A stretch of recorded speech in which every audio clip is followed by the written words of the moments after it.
परमेष्टि भगवान की, त्रिलोक पूज्य पंच परमेष्टि भगवान की, 1008 श्री देवादिदेव आदिनाथ भगवान की जय। 1008 चमत्कारी मूल नायक चंदा प्रभु भगवान की जय। 1008 मम मूल नायक श्री शांतिनाथ भगवान की जय। परम पूज्य मम दीक्षा गुरु भारत गौरव संत श्रोमणी आचार्य गुरुदेव 108 विराग सागर जी महामुनि राज की जय। परम पूज्य श्रोमणी आचार्य विशुद्ध सागर जी महाराज की, परम पूज्य मुनि शुक्र सागर जी महाराज की, 3 कम 9 करोड़ मुनि राजाओं की, अहिंसा में विश्व धर्म की, गणनीय हरिका बिंद श्री माता जी की, हरिका संघ की।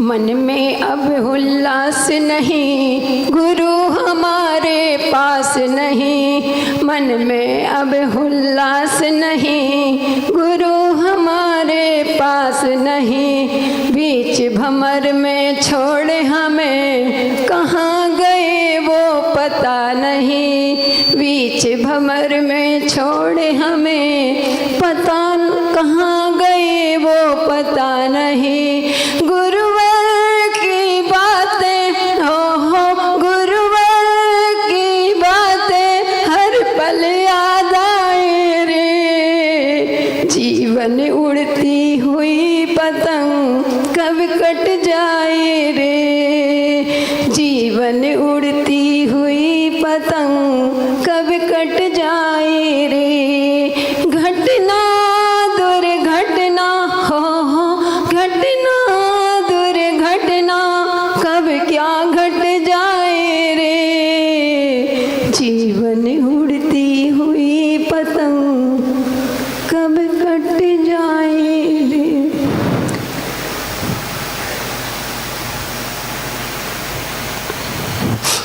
धर्मष्टे प्यारे प्यारे भव्यात्माओं, क्या बोलूं, कैसे बोलूं,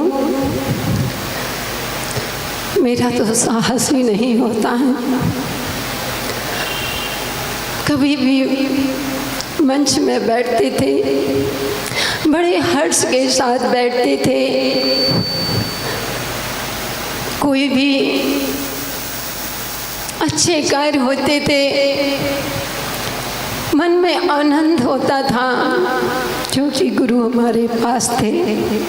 लेकिन आज हमारे पास से गुरु नहीं। हम मानते हैं, कर्म सिद्धांत को भी जानते हैं। कर्म सिद्धांत गुरु ने अच्छी तरह से पढ़ाया है। समझते हैं कि होने या नहीं होने को कोई टाल नहीं सकता। जीवन क्षणभंगुर है। गुरु के अंतिम उपदेश में गुरु ने यही कहा कि जीवन क्षणभंगुर है, पता नहीं आज बोल पाए, आज बोले कल बोल पाए कि नहीं, सब जानते हैं, हम भी जानते हैं, आप भी जानते हैं। लेकिन बंधुओं, जैसे अभी मंत्री जी अंकुर जी ने कहा था, गुरु गुरु होते हैं। सबका जब बचपन में कोई गृहस्थ जीवन में रहता है, पिता अपने बच्चों को, छोटे छोटे से बच्चों को छोड़ करके इस दुनिया से चले जाते हैं। बंधुओं, उनका भी निर्वाह होता है। जिसने चोंच दी है वह चून अपने आप देता है। मालूम है कि उनका भी पालन पोषण होता है, उनका पालन पोषण रुकता नहीं है। अभी भी गुरुदेव हमारे बीच से नहीं है, लेकिन सारी जिम्मेदारी पूज आचार्य भगवान विशुद्ध सागर जी महाराज के हाथों में सौंप करके गए हैं। गुरुदेव का कितना वासन, बंधुओं मैं तो निपट अज्ञानी थी। 1991 में जब पूज गुरुदेव का प्रथम चतुर्मास गुरुदेव का हुआ था श्रीयांशगिरी में, मैं सच बताऊं, मैं कभी मंदिर भी नहीं जाती थी। नगर में कोई साधु संत आते थे, मैं कभी उनके दर्शन करने नहीं जाती थी। घर की दीवार और मंदिर की दीवार एक में कभी भगवान के दर्शन करने नहीं जाती थी। पिताजी कहते थे कि मंदिर जाया करो, बिना मंदिर का तुमको भोजन नहीं मिलेगा। पिताजी बहुत स्ट्रिक्ट थे। तो बंधु, जैसे आपके बीच में जो चौक बना है, चौक में ही चावल डाल करके फेंक करके और बाहर 5 मिनट दरवाजे के पीछे खड़े हो जाते थे कि पता चल जाएगा कि वेदी में दर्शन करने में इतना समय लगता है। बंधु, तो और ज़्यादा हुआ तो चंदन का टीका लगा के चले गई। पापा बोलते थे मंदिर के दर्शन कराए, मैंने कहा कर लिया, देखो चंदन लगा है। झूठ बोल देते थे। तो मैं बिल्कुल नास्तिक थी। 91 में आचार्य का चतुर्मास हो गया। मैं गुरुदेव को ना कभी मैंने आहार दिए, क्योंकि मैंने अपनी लाइफ में कभी हरी सब्जी नहीं चखी होगी। मैंने आलू प्याज के अलावा मैंने कभी 20 साल तक मैंने कुछ नहीं किया। मैं जानती ही नहीं थी कि हरी सब्जी कैसी खाई जाती है। तो बंधु, धर्म से बिल्कुल अनभिज्ञ थे। 93 में पुनः पूज गुरुदेव का वहीं उसी श्रीयांशगिरी क्षेत्र में चतुर्मास चल रहा था। पूज गुरुदेव आहार के बाद एक नियम दिया करते थे, सारे लोग छोड़ने जाते थे गुरुदेव को और गुरुदेव एक नियम देते थे। तो मैं दूर से ही भाग जाती थी। मुझे सब लोग देख करके पूज गुरुदेव से हंसी में कहने लगते थे, आचार्य आज चाय का त्याग दे दो, क्योंकि मैं 25-30 चाय पीती थी। तो कहते थे, गुरुदेव से कहते थे चाय का त्याग दे दो। तो मैं पहले से ही कभी किसी ने नहीं बोला और पूज गुरुदेव ने दे दिया कि आज चाय का त्याग। तो बचपना था, बाहर आके कह देते थे हमने तो अंटी बांध ली है, हमने त्याग नहीं दिया था। बंधु, कहने का तात्पर्य मैं कुछ भी नहीं जानती थी, लेकिन कब काल लब्धि आ जाए पता नहीं। और लास्ट में जब चतुर्मास हो गया और चतुर्मास के अंत में दीक्षा का कार्यक्रम रखा हुआ था। 3 दीक्षाएं थी। आचार्य विशुद्ध सागर जी महाराज की पिताजी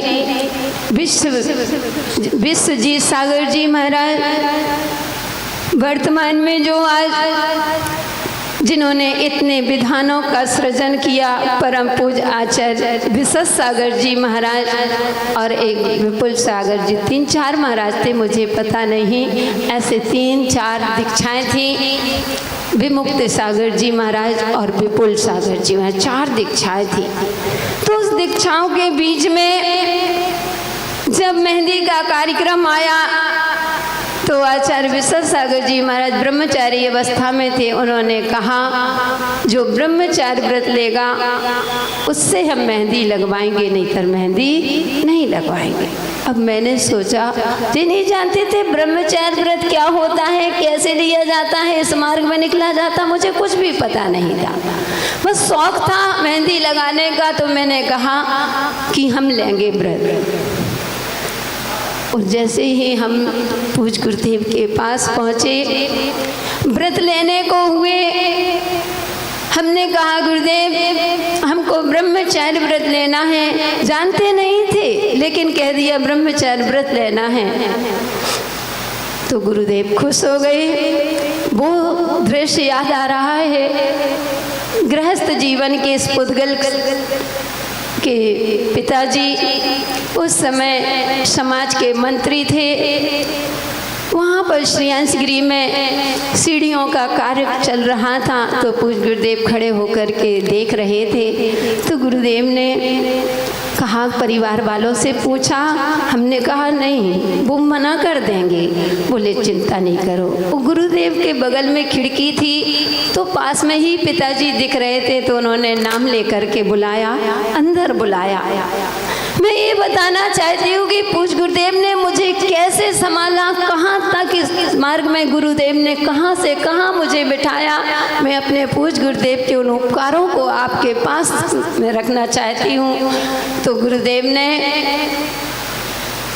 तुरंत तो पिताजी से कहा कि देखो महेंद्र कुमार जी, तुम्हारी बेटी व्रत लेना चाहती है। पापा व्रत का नाम सुनते ही आप समझ गए घर में क्या स्थिति। पिताजी बोले नहीं नहीं महाराज, बिल्कुल नहीं, हम बिल्कुल नहीं कहेंगे। महाराज बोले सुनो, इधर आओ, पहले पास में आओ।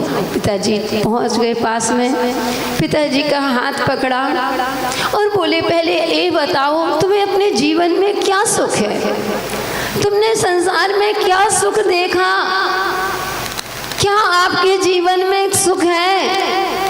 गृहस्थ जीवन में सुख हो तो मना कर दो।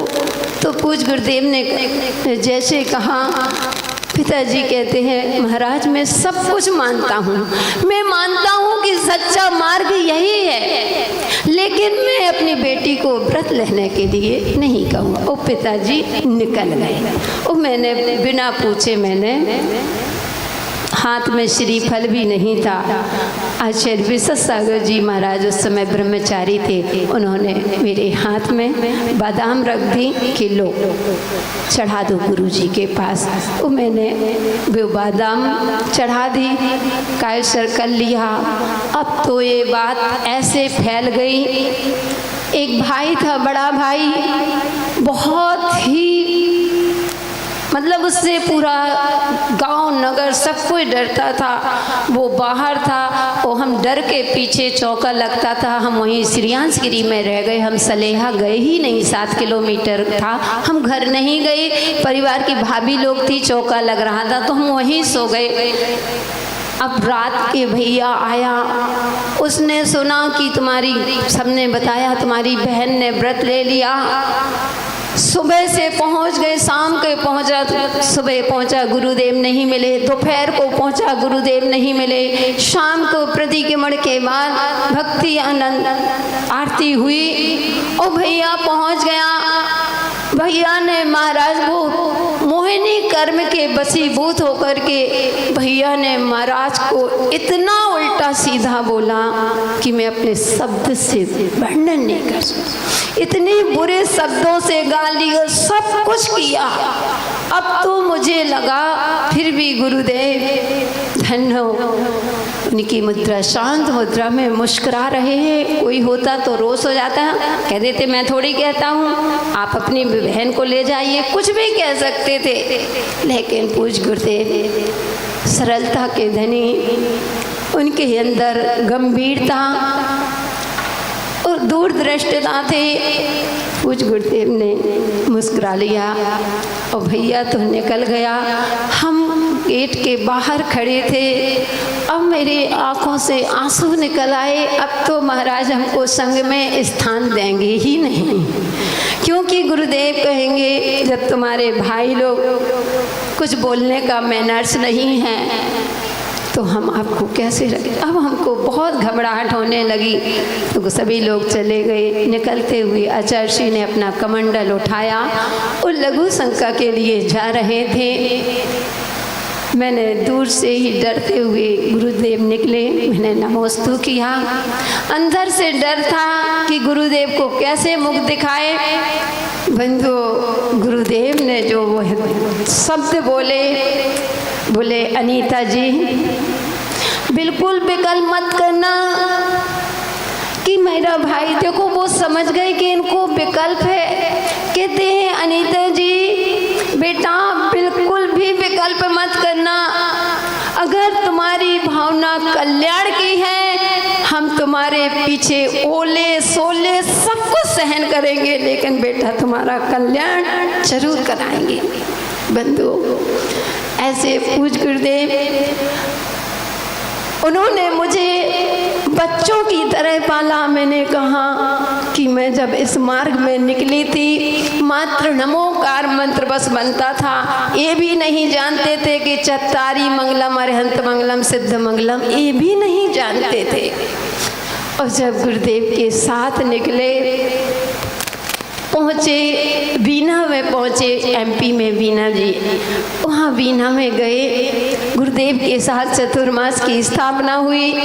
अब गुरुदेव का इतना समय नहीं रहता था, बड़े बड़े महाराजों की क्लास लेते थे।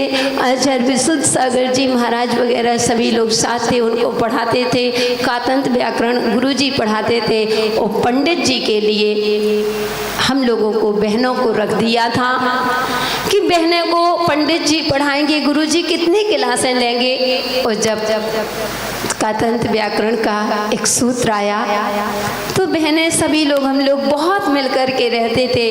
तो एक सूत्र पढ़ा तो सारी बहनें कहते हैं कि वहाँ से उस सूत्र बोलते हुए स्खलित हो जाते थे, तो ला जाते थे। अब लगता था पंडित जी साहब ये सूत्र किससे पूछेंगे। अब जैसे मेरा नंबर आया, पंडित जी ने पढ़ाया, पूछा, वो मैं बताते बताते भूलने को हो गए या स्खलित हो गए। और हम सभी बहनों को जोर से हंसी आ गई, क्योंकि रात में जो हम लोग पढ़ रहे थे तो बहुत हंसते हंसते सूत्र याद किया था, तो सब बहनों को हंसी आ गई।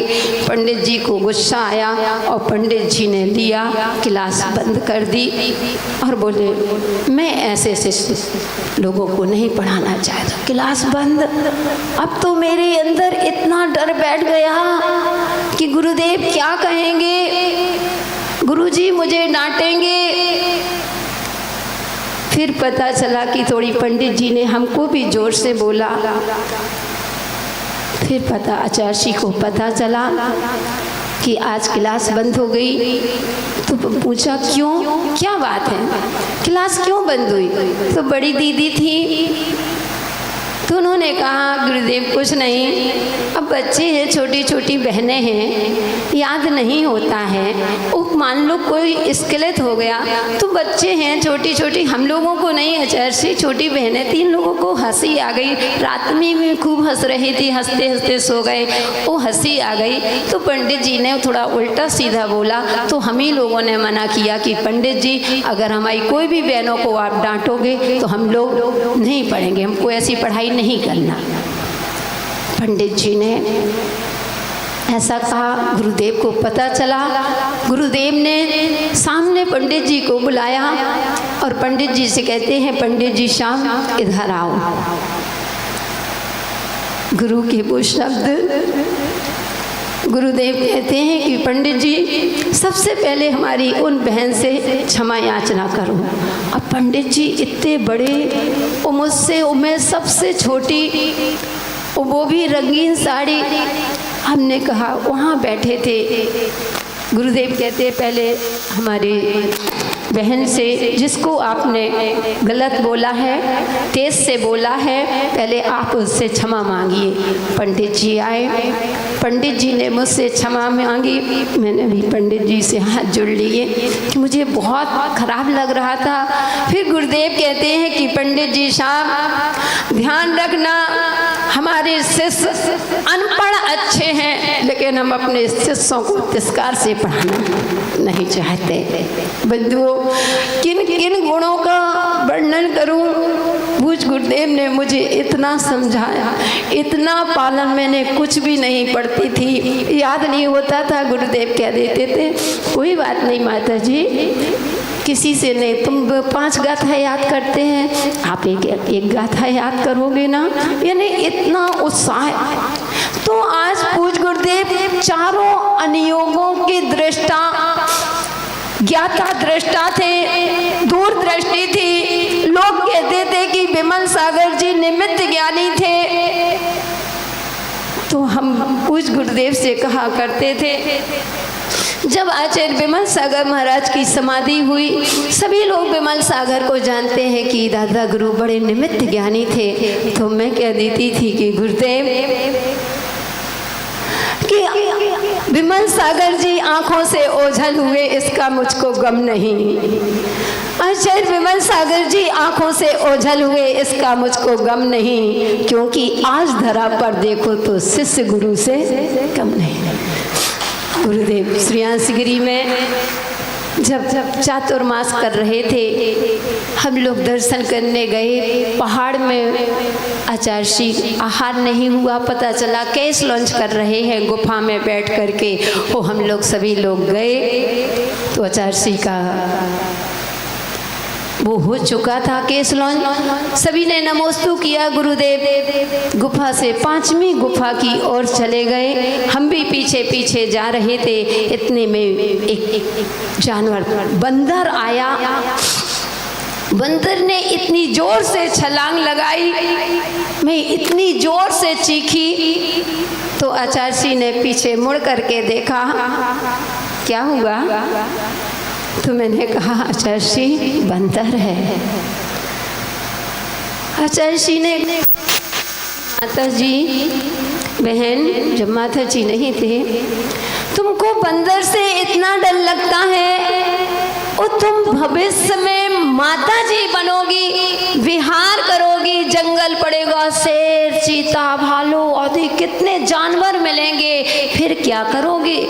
तो मैंने वहीं कह दिया आचार्य श्री पहली बात तो मुझे माता जी बनना ही नहीं है, क्योंकि जानते ही नहीं थे मुझे माता जी नहीं बनना।